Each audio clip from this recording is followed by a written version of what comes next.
পশুও আহার করে। আমাদের ভয় আছে, পশু পাখি কীট পতঙ্গ সকলেরও ভয় আছে।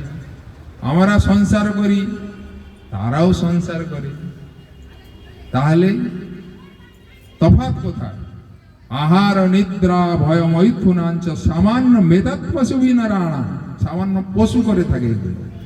ধর্ম হি তেষা অধিক বিশেষা ধর্মে হীনা পশু সমান।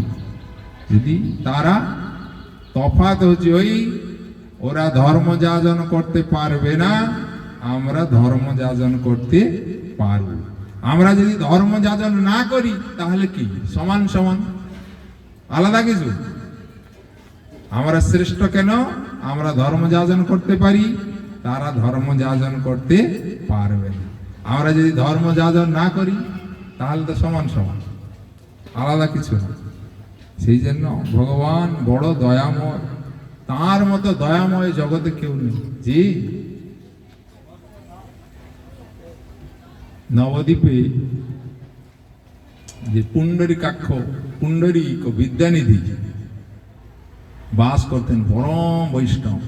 গদাধর পণ্ডিতকে বললেন, মুকুন্দ যে পরম বৈষ্ণব এসেছেন, চলো যাই দর্শন করতে।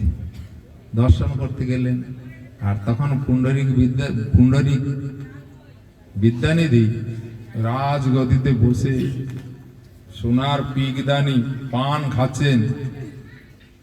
এরকম বৈষ্ণব ধর্মের এসব না। বৈষ্ণব ধর্ম হচ্ছে বৈরাগ্য ধর্ম, যাজন করতে। তারপরে যেই দেখলেন গদাধর পণ্ডিত, বলছে ইনি আবার কিরকম বৈষ্ণব, যে রাজ ইয়েতে বসে আছেন, গদিতে পান খাচ্ছেন, আর পিগদানে আছে ফেলার জন্য সব ব্যবস্থা, অত এরকম বৈষ্ণব। মনে মনে মনে করলেন যে বৈষ্ণব, বৈষ্ণব না। মুকুন্দ তিনি বুঝতে পারলেন যে গদাধর মনে সংশয় এসেছে যে ইনি বৈষ্ণব না। তখন একটা ভাগবতের শ্লোক পড়লেন, যে পুতনা রাক্ষসী, সে কি করলো? স্তনে বিষ মেখে কৃষ্ণকে মারার জন্য গেছিল। অহো বকিঞ্জস্তন কালকূটং জিঘ্নাসায় পায়ত দপ্পিত, মারার উদ্দেশ্যে গেছিল, কিন্তু কৃষ্ণ তাকে কি করলেন? ধাতৃগতি লাভ করা। যে আমাদের যদি কেউ শত্রু হয়, আমরা কি তার মঙ্গল চিন্তা করি না, কিন্তু ভগবানকে মারার উদ্দেশ্যে গেছিলেন, কিন্তু ভগবান তার মঙ্গল বিধান করেছে। বলছে এরকম বন্ধু কেউ আর আছে? সেই জন্য তিনি বড় করুণা করেন, প্রত্যেক দয়া করেন।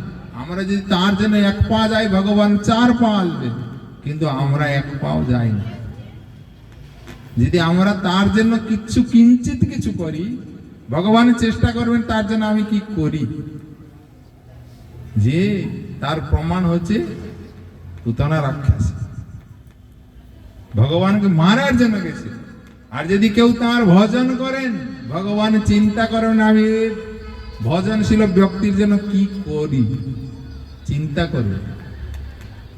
যে দ্রৌপদী দেবী যখন কৃষ্ণের